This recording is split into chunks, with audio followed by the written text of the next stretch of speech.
People who know me would call me many things, but gullible is not one of them. My name is Walter Stanos, yes, Stanos, as in Stanos United Realty, the largest real estate corporation in Greenwell, Illinois. People often say that Charles Stanos, my father, owns half the city. As his only son, my stepmother and I are his only heirs. As a high school teacher, I didn't inherit my father's ruthless business sense, but I did inherit his ability to read people very well. This works very well in the classroom, as it does with one of the most eligible bachelors in town. Almost as soon as I started high school, I realized that girls were after me because they saw my trust fund as a golden ticket. I learned early on not to trust women's attention. I'm sure I've rejected some who were genuinely interested in me, even those I initially pursued, but then questioned why they wanted to be with me. When I was in college, I realized that this attitude towards women would lead to me growing up old and alone. I met Natalie in my third year. She was also studying to become a teacher only in elementary school, and I was about to enter high school. When I first saw her, I completely fell in love with her. She had such an exotic look, as if she was either part Hispanic or part black. Height 5 feet 7 inches, dark skin, long curly black hair, full lips, breasts at least D and toned legs, the definition of muscles visible from her calves to her upper thighs in the short shorts she wore. I admit, I became shallow the moment I approached her, thinking that even if she just wanted me for my money, it would be worth it if I slept with her one day. Natalie didn't recognize me because I was from out of town and didn't fall for my stupid pickup line. I was refused, just like a vegan was offered a T-bone steak. However, I didn't let it end. I saw her at a party a month later. Luckily, I was relatively sober. I put on my charm, apologized for being rude earlier, and asked if there was anything I could do to prove I wasn't such a jerk. She said dancing with her would be a good start.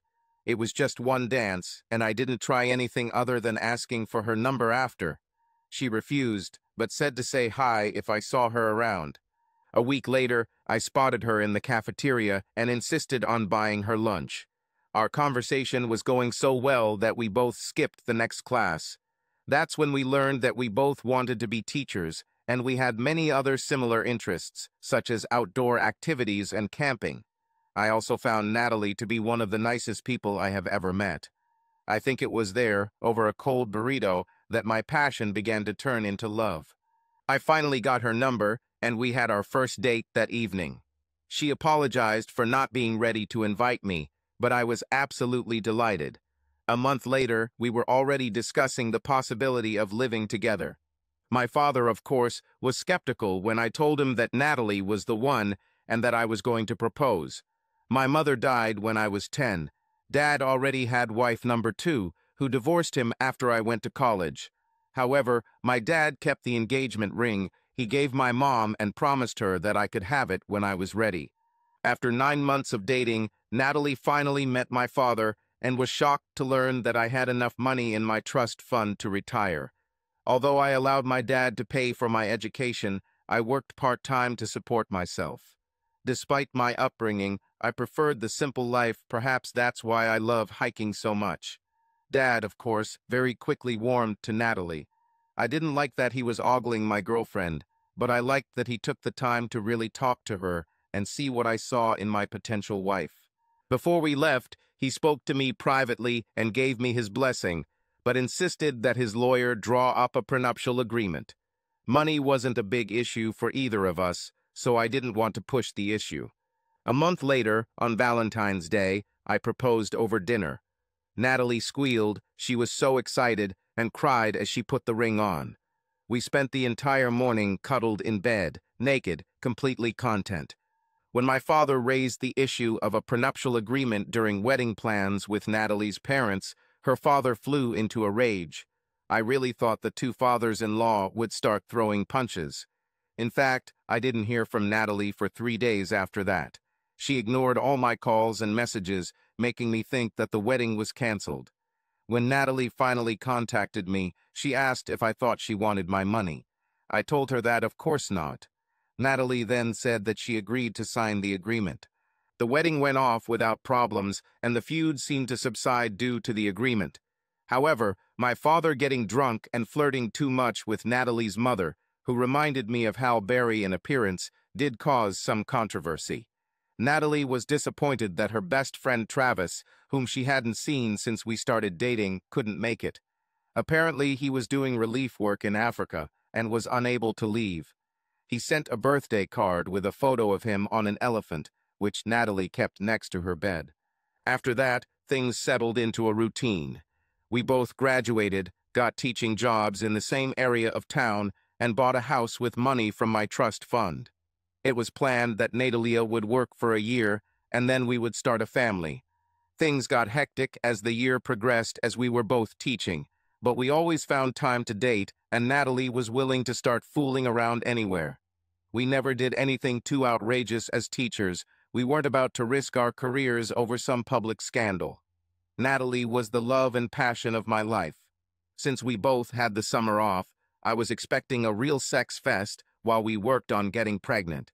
I was right about the first part, but Natalie wanted to wait another year. She was not ready to leave teaching for even a year, and since neither of us was yet 25 years old, we had time. They trusted me again and bought a cabin on a lake about 4 hours outside of town. It was quite secluded, with most of the cabins located on several acres of land. This meant that other than the boats on the lake, we saw almost no one while we were there.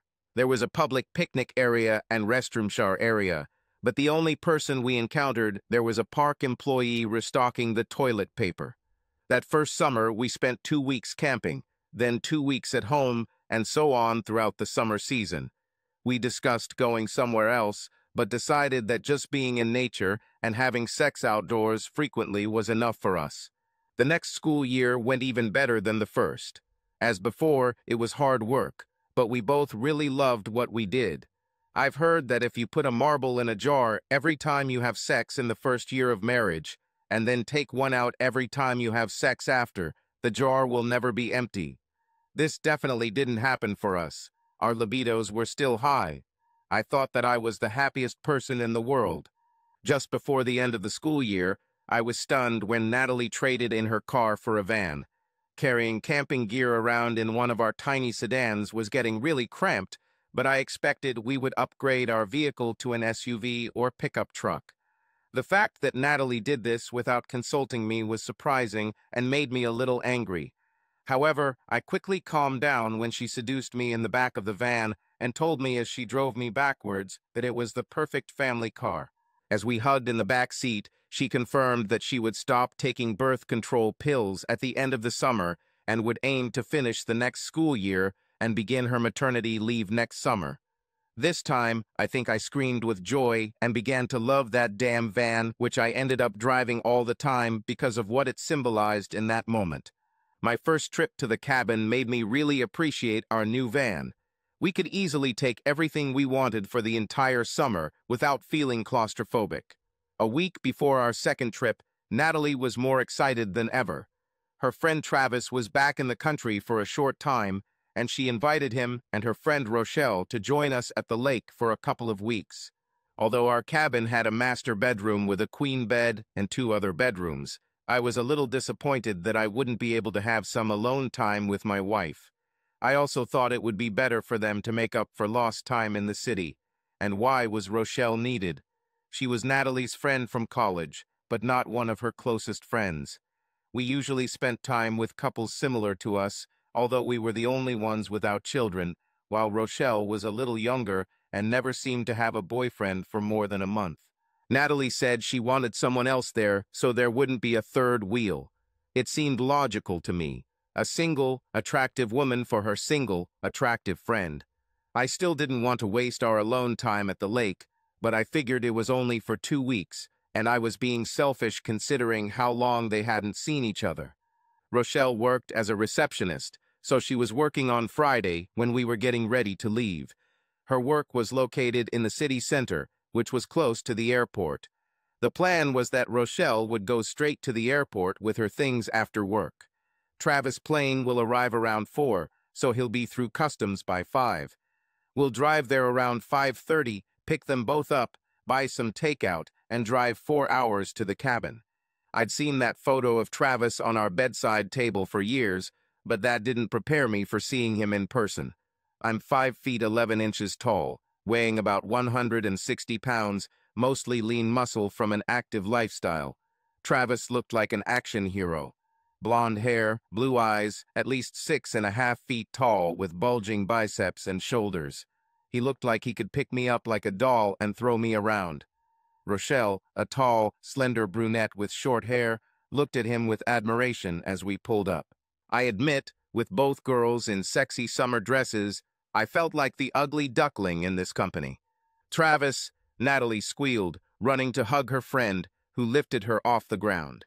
I walked over to shake his hand, and he squeezed it too hard, saying he wasn't sure I was good enough for his girlfriend. I think Natalie read my face and quickly said, "He's joking, of course. I told him everything about you. He's really happy for me." Travis didn't acknowledge her words, instead focusing on his sister. They told stories from their past, and he shared tales of Africa while I sat awkwardly with Rochelle, whom I barely knew. They sat together at dinner, and Travis insisted that Natalie sit behind him so they could continue to catch up. Rochelle sat in the front seat, and we tried to make small talk throughout the 4-hour drive. About 90 minutes into the drive, Natalie and Travis complained that they were cold. I turned on the heater, which I already thought was a completely normal temperature. "It's okay, Wally, there's a blanket here," Natalie said and covered herself with it along with her friend, continuing the conversation. My wife usually only used this nickname in the bedroom or when she wanted something from me, and never in front of strangers. After that, their conversations became quieter, although I could hear my wife laughing. Of course, with the radio and the noise of the wind, it would be difficult to hear their normal conversation. I tried to carry on a conversation with Rochelle, who I realized I really liked now that I got to know her better. Then I noticed it in the rearview mirror, out of the corner of my eye. I looked again to make sure. I saw movement under the blanket, and if I didn't know better, I would have thought Travis had his hand dangerously close to my wife's legs. I looked at her face. Obviously, she liked it. I brushed the thought off, thinking it was just jealousy of Travis. He had my wife's attention, but he was only here for 2 weeks, and then he would be gone again for who knows how long. I was concentrating on the road and talking to Rochelle when I heard my wife scream. I quickly looked in the mirror, and it was obvious that they were hugging, but of course it was friendly. My wife was very tactile and hugged even our male friends all the time. Of course, if I didn't know my wife so well, I would probably suspect that something intimate was going on. "Hey, I'm tired after the flight. I'll just lay in the back," Travis said loudly so I could hear him clearly, having not heard a word from them for the last 20 minutes. "I'm tired too, it's been a long day," Natalie said, her voice out of breath. "I'll join you. Do you mind, Wally? Wake us up when we arrive." Considering that she didn't wait for my answer, I simply nodded and waved my hand. I noticed Rochelle turn around and make a funny face. We went back to discussing the TV series we were both watching. It was significantly darker from the middle part of the cabin to the back, except when an oncoming car illuminated us, which happened infrequently. I only saw shadows in the back seat and couldn't hear anything. I felt like I was seeing more movement than I should be, but I was sure that my eyes were tired and playing a cruel joke on me. As I turned onto the gravel road about 10 minutes before the cabin, I heard loud yawns behind me. Travis sat up and moved to the middle seat, while Natalie remained lying there, still covered with the blanket. "Hey, is this the toilet?" Travis said as we were near a public picnic area with showers and toilets. "Stop, I really need it." I stopped, and he jumped out of the car, and I drove further to the house. I parked, and Natalie immediately jumped out, still wrapped in the blanket and holding her bag. "Hey, honey, I need to take a quick shower after the trip, before going to bed. You do not mind?" "I don't mind at all," I said. "Give me a minute, I'll join you." "It's okay, Walter. Rochelle will come with me. Besides, you need to be here for Travis to find the house. You don't mind sorting things out without me, right?" She smiled a strange smile. "Do you mind if I leave you with this?" "Sure, I'll take a shower in the morning. I said, watching Natalie, still wrapped in the blanket, set off down the path with Rochelle. I had already completely unloaded and was sitting relaxing with a beer on the street when Travis approached, or rather, he strutted. His hair was wet, so I was the only one who didn't shower that night. "Would you like a beer?" I said, pointing to the cooler. "Do you know how unhealthy this is?" Travis replied, wrinkling his nose in disgust. "I'm sure Natalie brought water. I will take it." He went into the house and came out with a bottle of water that my wife brought. So it must be strange to come back to civilization and then go into nature for 2 weeks, I said, half laughing. The guy looked at me as if I had spoiled the air. "Compared to places I've lived, this is paradise. You don't even know how easy life is for you, rich boy." "I'm sure I don't know," I said almost bitterly. "But this Rochelle is cute," Travis said, breaking the awkward silence. "Have you ever?" "No, I was married when I met her, and I'm more than happy with my wife," I replied. "Okay, then do you mind if I seduce her tonight?" "I don't care, do what you want," I said coldly, deciding that I didn't like this guy. "So you're rich, but just a teacher." "I teach history and English." "Yes," Travis responded, sounding more insulting than just a teacher. "How are my two favorite men getting along?" Natalie said happily, approaching Rochelle and me along the path. There was no blanket with them, so my wife changed into leggings and a t-shirt, and Rochelle was in the same summer dress, but with wet hair. "Just wonderful," Travis said, standing up to hug her. "Walter set up a cot and sleeping bag for you." "I don't know, but if I haven't installed it, I can handle it," Travis said boastfully. "Should we scare you with bears to make you feel at home?" Natalie teased, then yelped when he started tickling her. She responded in kind by tickling his knees, and they both laughed. "Sorry, but I'm an indoor cat, and I guess I need help with my bed if it's not ready," Rochelle said. "Well, I'm sure Travis would be happy to help and show off his survival skills," I said cheerfully. Natalie looked at me as if I had said something wrong. "Anyway, I think everyone is tired," I added. "Natalie and I are getting ready for bed. See you in the morning. If you need something, just take it." "Don't worry about me, I know how to do it," Travis said with a wink. I figured he was going to hit on Rochelle while he was setting up their beds. When we entered our bedroom, Natalie began to sort our things into the closets. She had a tense face and did not look at me. "Is there something wrong?" I asked quietly, knowing that the walls here were quite thin. We could hear Rochelle and Travis laughing from the next room. "Nothing," Natalie answered quickly and then sighed. "You're being rude to Travis." "Am I being rude? He's rude to me, acting like he's so much better." I gestured towards the door. "He lived in remote areas of Africa. I think he's earned the right to be a little cocky." Natalie continued to stand with her back to me. "I'm your husband. I think you shouldn't tolerate your friend disrespecting me in my house." "Our house. Can we just go to bed and forget about this?" Natalie pulled back the blanket and lay down. "Please turn off the lamp." "Do you sleep in this?" "My wife usually sleeps naked at home, except for a few days a month. Sleeping in leggings and a t-shirt was the first time in the entire time I've known her." I froze. "I remember you were frozen in the van. Are you okay? You know body heat is the best way to stay warm." I said this in my most flirtatious tone. "I'm fine," Natalie said sharply, "and I'm definitely not going to do anything with my friends in the next room. If you have a problem, you can sleep there." I stripped down to my underpants and clung to my wife. At least she allowed it. "I'm serious, Nat," I said as calmly as possible. "Something is wrong with you. What's happening?" I, forget it," she replied, and it looked like she was about to cry. "Baby, talk to me. We've never had trouble talking before." "I stopped taking birth control, okay," Natalie said, crying. "I wanted to surprise you after Travis left, but I think my hormones have gone crazy. Seeing Travis again, my emotions were just out of control. I didn't want to take it out on you. Sorry. Everything is fine. I love you." "Love you too, Wally." I fell asleep hugging her. I was still holding her when I woke up at dawn, probably 4 in the morning. I heard creaks and loud moans. Apparently, Travis still seduced Rochelle in the next room. Considering he didn't care what we heard, he's entertaining Rochelle, I gently touched Natalie's breasts through her t-shirt, teasingly, knowing it would wake her up. She reacted by pushing my hand away and angrily whispering, "Walter," I said no.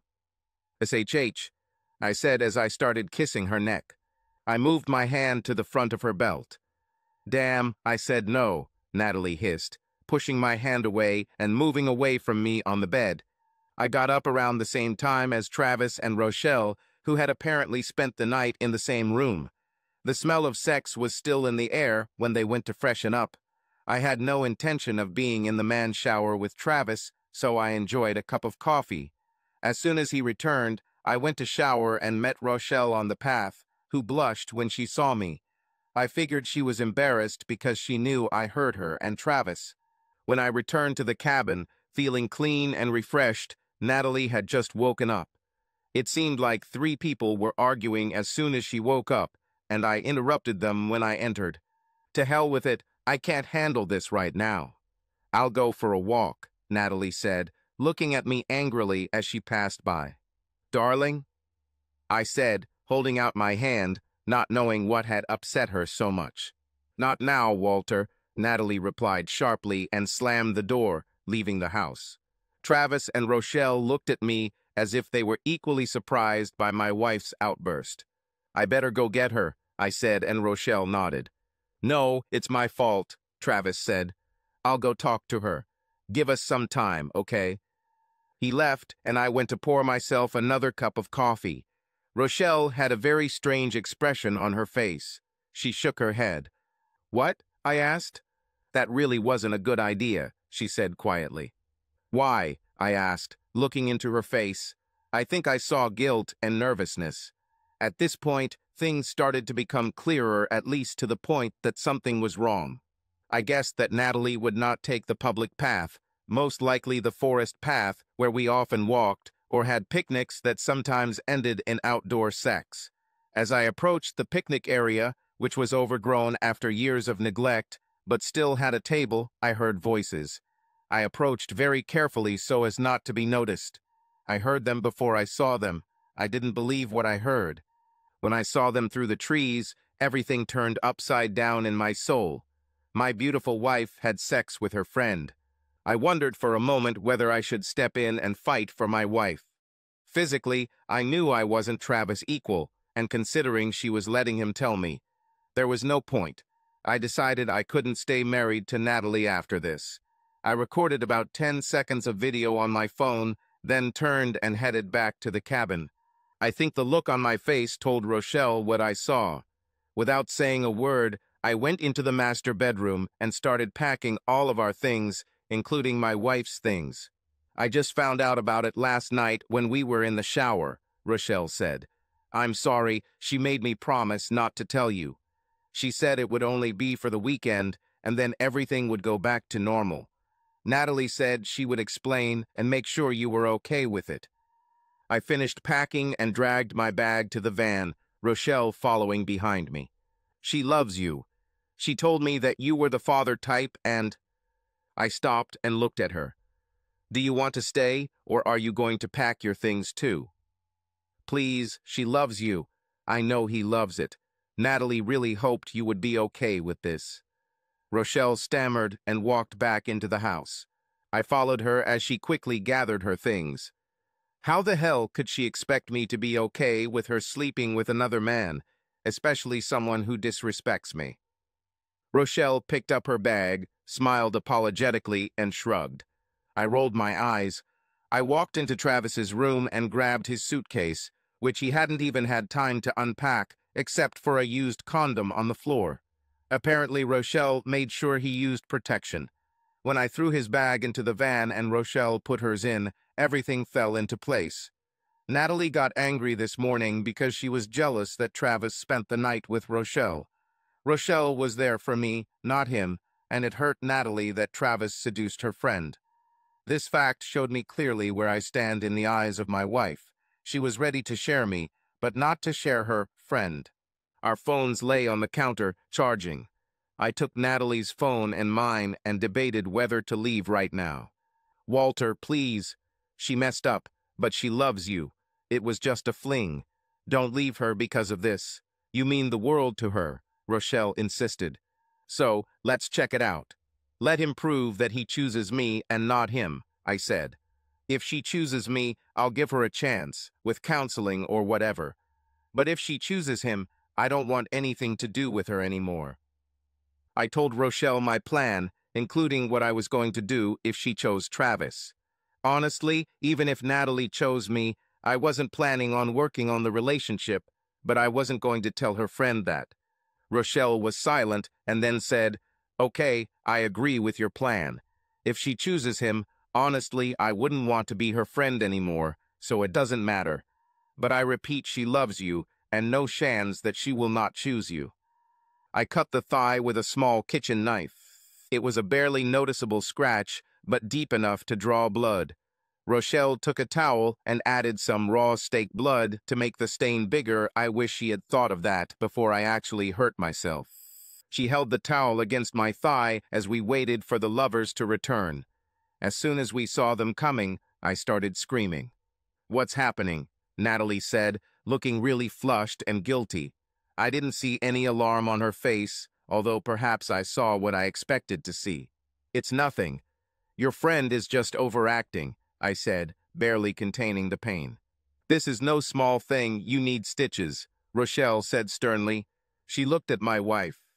"Walter stepped on a rotten board and hit a nail, which tore his muscle. He needs to go to the doctor. The closest one is in Willowfall, an hour's drive from here." "You have the keys, so you can drive him," Travis said, adding with a grin. "Hurry up so he doesn't have to have his leg amputated." Rochelle said and looked straight at Natalie. Natalie looked at me and then at Travis, who raised his eyebrows at her. "Well, Wally says it's not that bad. I can cook a great breakfast before you get back. Okay?" The disappointment on my face was completely genuine, and Natalie looked away. "Natalie," Rochelle said in complete bewilderment. "Take him and call him if it's serious," Natalie said quickly, following Travis into the cabin without looking back at me. Rochelle pretended to help me into the van and then drove off. She shook her head. "I cannot believe it. She didn't even check how serious the wound was, didn't even wish you a speedy recovery. I'm so sorry. I can't believe he has so much control over her." "Wait, stop here," I said when we reached the shower station. "Turn left and follow that road. It leads right behind our house." "Are you still serious about doing this?" Rochelle asked.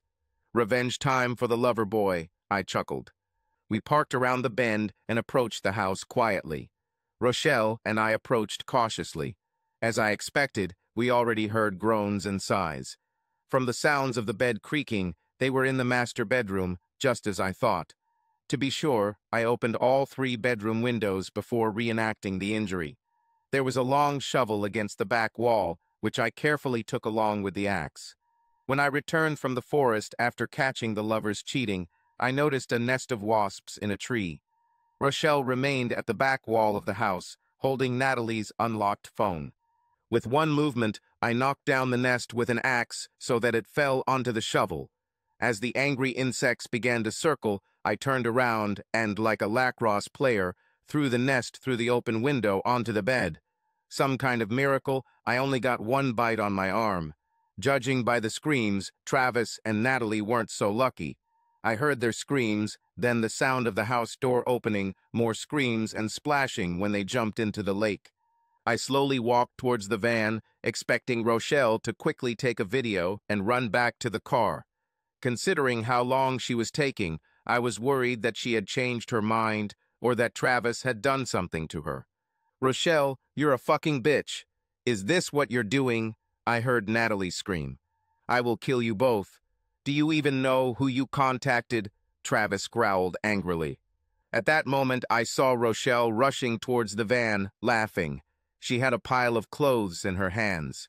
I ran after her, and we jumped into the van and quickly drove away. There were clothes on the floor that Travis and Natalie were wearing when we left them. These idiots took off their clothes right outside the door and left them lying in the kitchen. I didn't see any wasps inside, so I just grabbed it after they ran out and jumped into the lake, Rochelle said with a proud smile. I smiled back, imagining their reaction when they realized that I had all their clothes and towels. Did you make a video? Rochelle held Natalie's phone, smiling. I smiled back. Damn, I can't believe it worked. My excitement quickly faded when I realized that it worked because my wife was so caught up in sex with her friend that she didn't notice my bleeding leg, which could have been serious, or didn't notice that I had packed up all my things. After 2 truly happy years together, I meant no more to her than some ex-lover. Hey, you're a good guy, Rochelle said, touching my shoulder. You didn't deserve this. It's not your fault, you know. Except that I wasn't good enough for her, I said sadly. Except that I have a rich father and a big trust fund.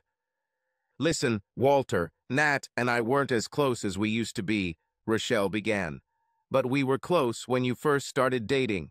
I know she just ruined your relationship, but she really was crazy about you long before she found out about your father and how much money you really had.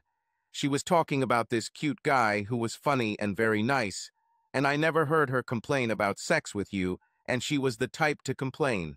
Long before you proposed to her, she knew you were the one. I chuckled coldly. So you think I should give her another chance?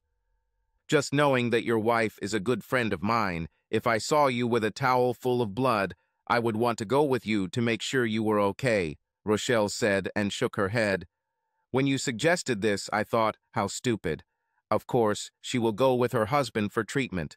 What will this prove? How did you know she would stay with him? I sighed. I did not know. I know his type. He would think it would be a great opportunity to stay alone with Natalie in the cabin for a few hours. I was really hoping she would come with me, and then I could talk to her. I knew if she stayed it wouldn't be worth it, and she really meant it. What do you mean? Rochelle asked. I quickly opened the photos and handed her my phone so she could see the short video I took. Rochelle put my phone down. She was silent for a few moments, then said, Listen, although I know what he meant, I'm sure for Natalie it was just words in the heat of passion. We say things like this in the moment without thinking, basically what we think the guy wants to hear. I told you, she never complained about sex with you. But she didn't brag about how amazing it was, did she? I said bitterly. She must have said something about him. I mean, you slept with him last night too. Did you want to check if what she said was true? It was a mistake. Yes, he looks amazing and was flirting with me before you arrived. Okay, Natalie said last night that he's not the guy for a relationship. He's a guy for sex. I don't need to hear this. We heard you last night, the walls are thin. You need to hear this. I think it's all in her head, just a tale of long-lost forbidden love. If I were to rate him on a scale of 10, it would be a maximum of 6.5 and 0.5 purely for his appearance. I smiled and shook my head. You're just trying to cheer me up, but thank you. Are you hungry? I think there's a good diner in the next town. I wish I could, Rochelle smiled. We talked over a greasy breakfast about other topics that didn't involve Natalie and Travis. Just like on the trip, I discovered that we have much more in common than I thought. I once classified her as one of the superficial beauties who played on the field because no one was good enough. In fact, she admitted she was more focused on work and tired of guys who just wanted to drink or seduce her, which she seemed to be attracted to. I played the video that Rochelle made. It started with a side view of the house. The door was not visible, but the rug in front of it was visible.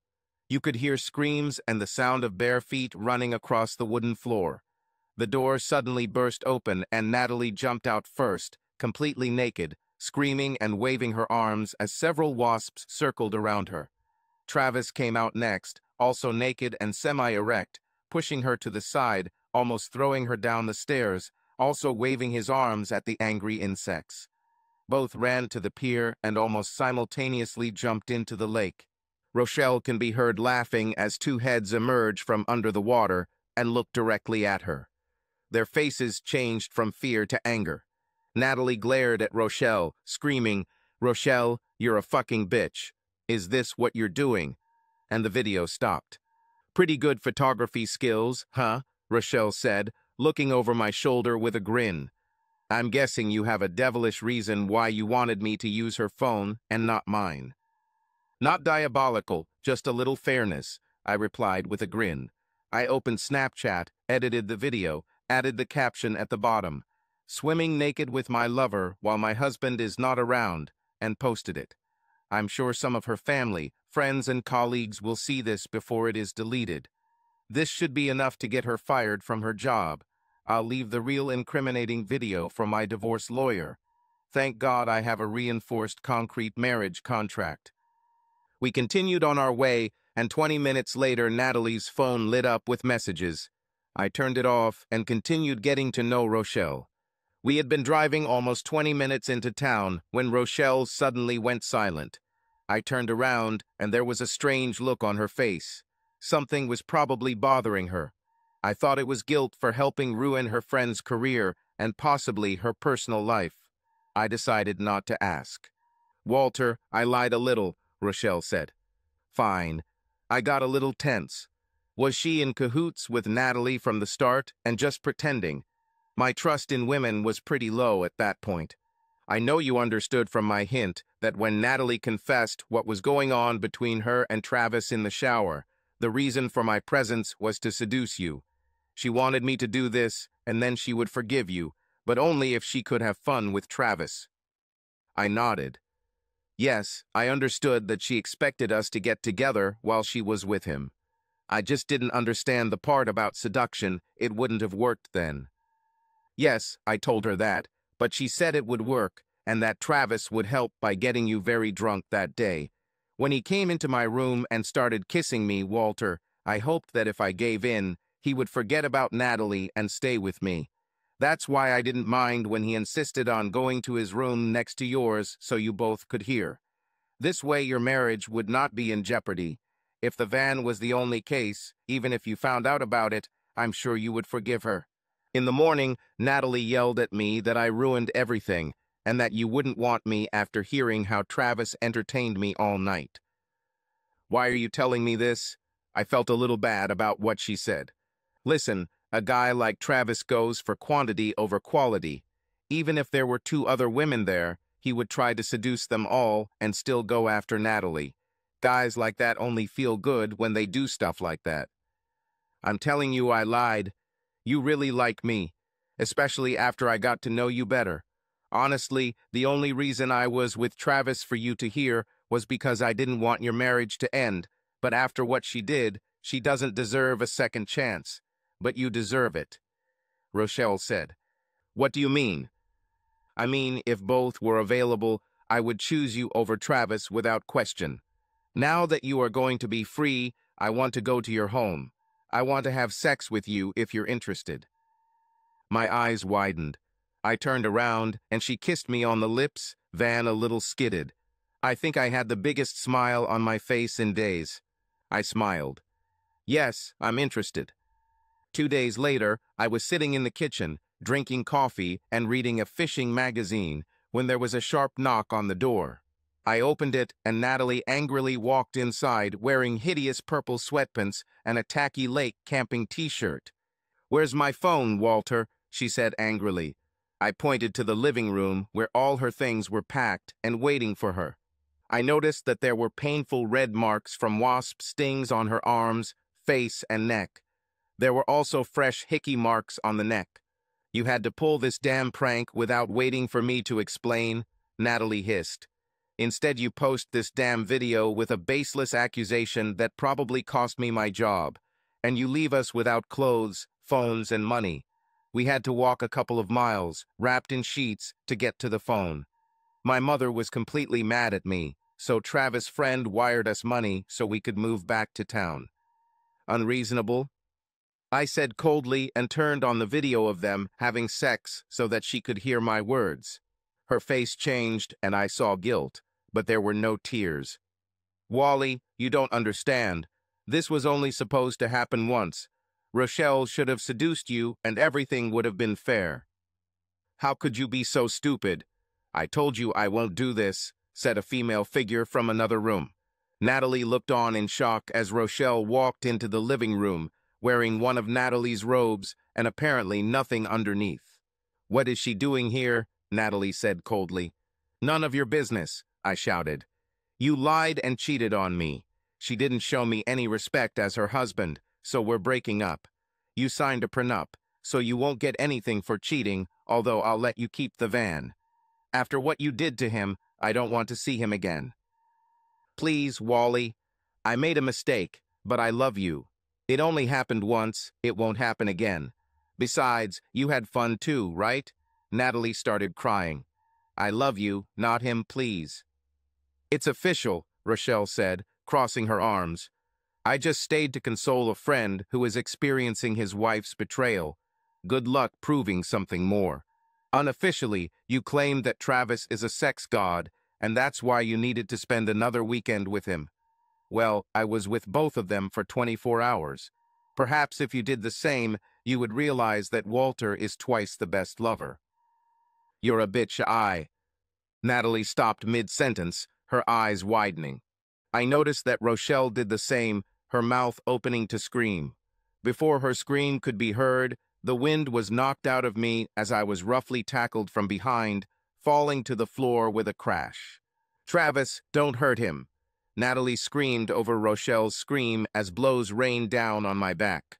Do you even know who you messed with? Travis growled, flipping me onto my back. I managed to knee him in the groin, causing him to gasp in pain. I pushed him to the side so I could start to get to my feet. I saw Rochelle holding the phone, probably calling 911, and Natalie had already disappeared. When Travis came towards me again, I tried to punch him in the face, but he pulled away and the punch landed on his shoulder. I tried again, but he parried my blow and then hit me hard in the stomach, bending me in half. In addition to his strength, Travis clearly had some martial arts training. I was out of breath and didn't have the strength to push him away.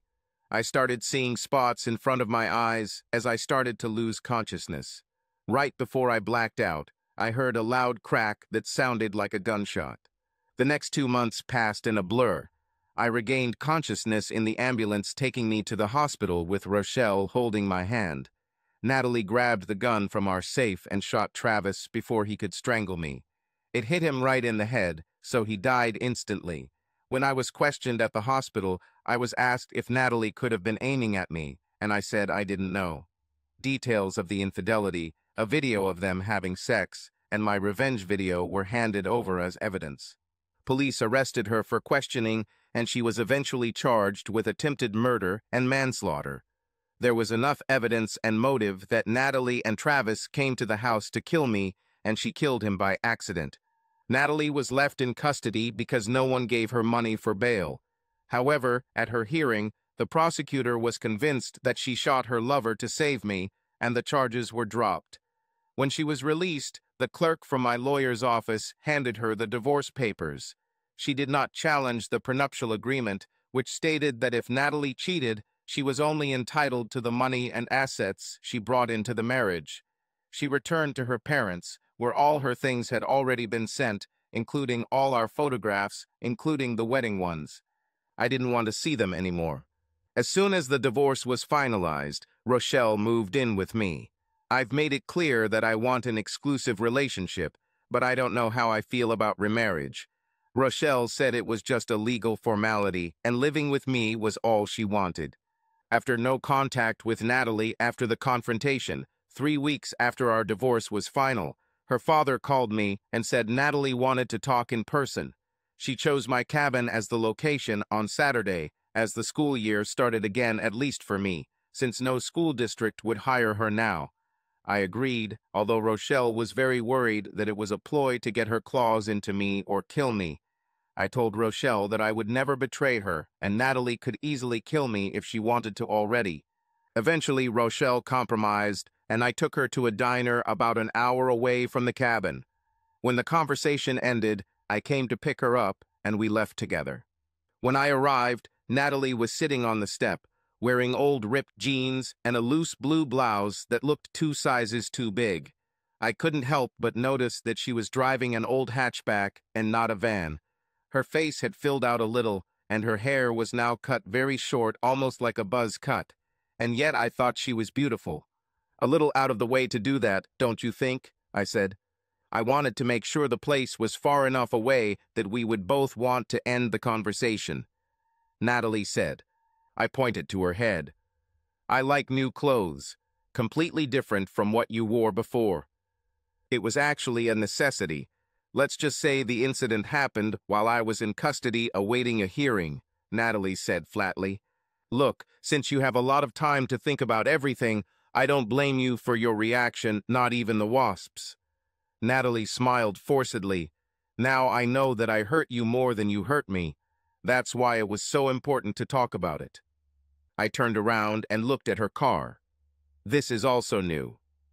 "Yeah, well, I had to get rid of it for the same reason you didn't want it. Too many memories." Natalie stood up and shrugged with a nervous smile. "Maybe we can do this somewhere more comfortable." Instead of going in, we sat at a table on the terrace. Natalie continued to look at her hands. I saw that she was still wearing her wedding ring. I took mine off the day she killed our marriage. "Wally, I can't put into words how sorry I am. Nothing should have gone the way it did." "How was it supposed to go?" I coldly said. "Well, yeah, that asshole got his way, and your girlfriend seduced me, so I'm okay with that." "No, wait, you entertain him behind my back, and then your girlfriend seduces me like it's my fault, and then you have sex with him to get back at me." "If I had my way, you would never know," Natalie said quietly, "but Travis said it would be better this way. After thinking about it, I know that he didn't care about my marriage. He just wanted to humiliate you and made sure that I kept my promise. He just wanted Rochelle there so he could use her against you." "So, you and Rochelle are together now?" Natalie wiped her eyes. "We live together. She's waiting for me at Peggy's diner now." Natalie made a strange face and shrugged. "I will give this house to you. Rochelle isn't much of a camper, and I didn't feel like going back after that trip. You can keep it or sell it and keep the money as you wish." Natalie half smiled. "Thank you, I'll sell it and use the money." To be honest, I didn't really like camping either. A little lie to make you love me more. I really enjoyed doing these things with you, but it was because I was alone with you. I think if that's all, I have to go. I really hope you have a good life, Wally. And if things don't work out for you with Rochelle, I hope you find me. If I'm free, at least we can quickly reminisce about the good old days." "Thank you," I said sincerely. When she got in the car and drove away, I felt like I had finally closed that chapter of my life. Looking back, I don't think there was anything I could have done to prevent the end of our marriage.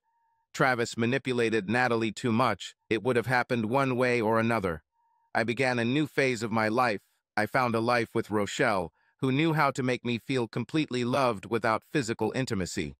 Don't get me wrong, sex with Rochelle is great, but I didn't realize until she did that Natalie needed physical intimacy to express her love.